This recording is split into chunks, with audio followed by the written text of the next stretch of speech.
فاسألوا أهل الذكر إن كنتم لا تعلمون۔ السلام علیکم ورحمۃ اللہ وبرکاتہ۔ ناظرین، علماء سے روبرو کے محفل میں ہم آپ تمام کا استقبال کرنے جا رہے ہیں، اور ہمارے ساتھ جڑے ہوئے ہیں شیخ حسین مدنی حفظہ اللہ، صدر فتویٰ بورڈ تلنگانہ۔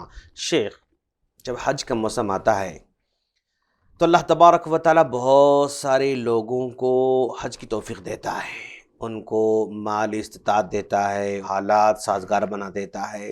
ایسے ہماری سوسائٹی میں بہت مختصر لوگ ہوتے ہیں، لیکن بڑی تعداد ایسی ہوتی ہے جو زندگی بھر حج کی حسرت اپنے دل میں پال کے رکھتی ہے۔ بہت سارے غریب ایسے ہیں، جب حج کا نام سنتے ہیں تو آنکھیں نم ہو جاتے ہیں، عمرے کا نام سنتے ہیں تو آنکھیں نم ہو جاتے ہیں، بار بار دعائیں بھی کرتے رہتے ہیں، اور حج کو جانے والوں سے ریکویسٹ کرتے رہتے ہیں کہ بھائی وہاں جا کر کعبۃ اللہ کو پکڑ کر آپ میرے لیے حج کو جانے کی دعا کیجیے۔ مطلب جذباتی لوگ بھی ہوتے ہیں، لیکن پھر بھی ان کو موقع نہیں ملتا ہے۔ تو ایسے موقع پر شریعت ان لوگوں کو کیا آلٹرنیٹ دیتی ہے جو حج نہیں کر سک رہے ہیں؟ یہ تمنا ان کی کیا ہوگی؟ ذرا اس سلسلے میں وضاحت کریں۔ بسم اللہ، الحمدللہ والصلاة والسلام علی رسول اللہ، اما بعد۔ یقیناً عبادتوں کی تڑپ رہنی چاہیے، حرمین سے محبت رہنی چاہیے۔ اگر یہ رغبت اور دلچسپی ختم ہو جائے تو یہ قیامت کی نشانیوں میں سے ایک نشانی ہے، یہ مناسب بات نہیں۔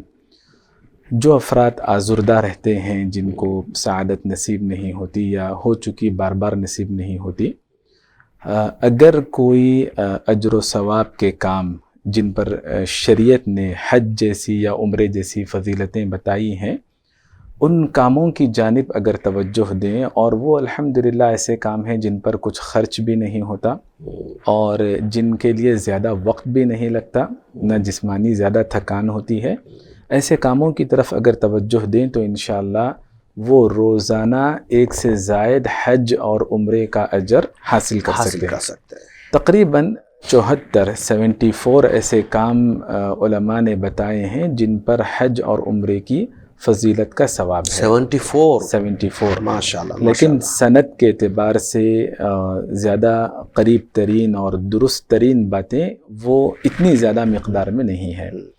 کچھ باتیں ہیں جو سند کے اعتبار سے ثابت ہیں۔ مثال کے طور پر سچی نیت اگر ہوگی اور حج کرنے کا موقع نہ مل پائے، تب بھی اللہ تبارک و تعالی سچی نیت پر حج کرنے کا اجر دے سکتا ہے۔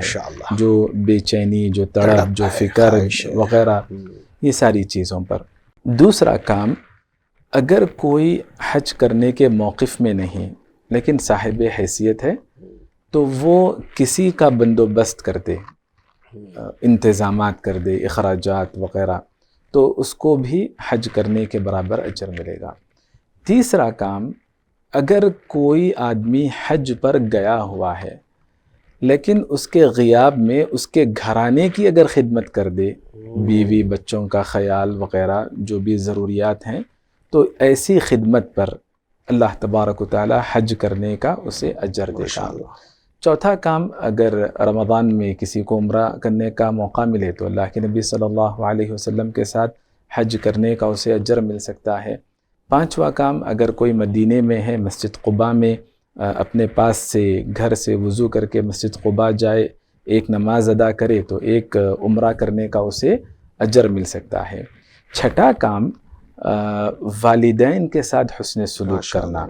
والدین جن کی خوشی میں اللہ کی خوشی ہے، جن کی ناراضگی میں اللہ کی ناراضگی ہے، جو جنت کا ہمارے بہترین دروازہ ہے، والدین کے ساتھ حسن سلوک کرنا، اس پر بھی حج کرنے کا ہمیں اجر ملے گا۔ اگلا کام، مسجد میں علم حاصل کرنے کے لیے جانا۔ علم مختلف مقامات پر حاصل ہوتا ہے، لیکن مسجد میں تعلیم کا اگر بندوبست ہو، حلقات ہو وغیرہ، تو جب کبھی ایک دفعہ ایسا اہتمام ہوگا، کوئی مناسبت رہے گی، تو حج کرنے کے برابر اسے اجر ملے گا۔ اگلا کام، آدمی اپنے گھر میں وضو کرے اور اس کے بعد مسجد جا کر باجماعت نماز ادا کرے۔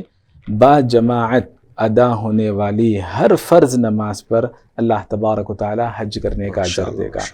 اگلا کام، اگر فرض نماز سے فارغ ہو جائیں اور ان کے بعد 33 دفعے سبحان اللہ، 33 دفعے الحمدللہ، اسی طرح اللہ اکبر، ان جیسے اذکار کا اہتمام کرے تب بھی حج کرنے کے برابر اجر ملے گا۔ اگر کوئی آدمی فجر کی فرض نماز سے مسجد میں فارغ ہو باجماعت اور اپنی جگہ پر بیٹھ کر دعائیں کرتا رہے اور اشراق کی نماز پڑھے، 2 رکعات نماز ادا کرے، تو حدیث میں 3 دفعے مکمل حج کرنے کا اجر، اور ایک روایت میں مقبول، حج مقبول کا اجر ملے گا۔ تو یہ تقریباً 10 ایسے کام میں نے آپ کو بتائیں جو روزانہ 1 سے زائد دفعے ہم مکمل حج کرنے کا اور عمرہ کرنے کا انشاءاللہ اجر پا سکتے ہیں۔ 11واں ایک اہم نقطہ ہے، حدیث میں صحیح بخاری میں ابو ہریرہ رضی اللہ عنہ سے مروی حدیث، جس میں جو کام بتائے گئے ہیں ان میں حج مبرور کو تیسرے درجے میں رکھا گیا۔ حج مبرور کو تو سب سے پہلا افضل عمل ہے اللہ اور اس کے رسول پر ایمان لانا۔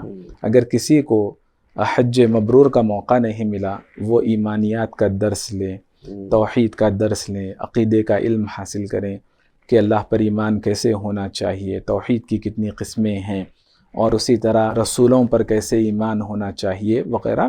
اگر کوئی آدمی اس علم میں اپنے آپ کو مشغول رکھے، علم حاصل کرنے میں یا تعلیم دینے میں، تو انشاءاللہ حج مبرور کے برابر نہیں بلکہ اس سے افضل یہ کام شمار ہو سکتا ہے۔ واللہ تعالی اعلم۔ بارک اللہ فیکم شیخنا۔ ناظرین دیکھا آپ نے، ہم تھوڑی دیر پہلے افسردہ تھے اور ہم افسوس کر رہے تھے کہ بھئی معاشرے میں بہت سارے لوگوں کو حج کی توفیق نہیں ہو رہی، لیکن اجر تو کما سکتے ہیں ماشاءاللہ۔ اللہ سے دعا ہے اللہ ان چھوٹی چھوٹی باتوں پہ عمل کر کے ہم تمام کو بھی حج کا اجر حاصل کرنے کی توفیق عطا فرمائے۔ آمین۔ السلام علیکم ورحمۃ اللہ وبرکاتہ۔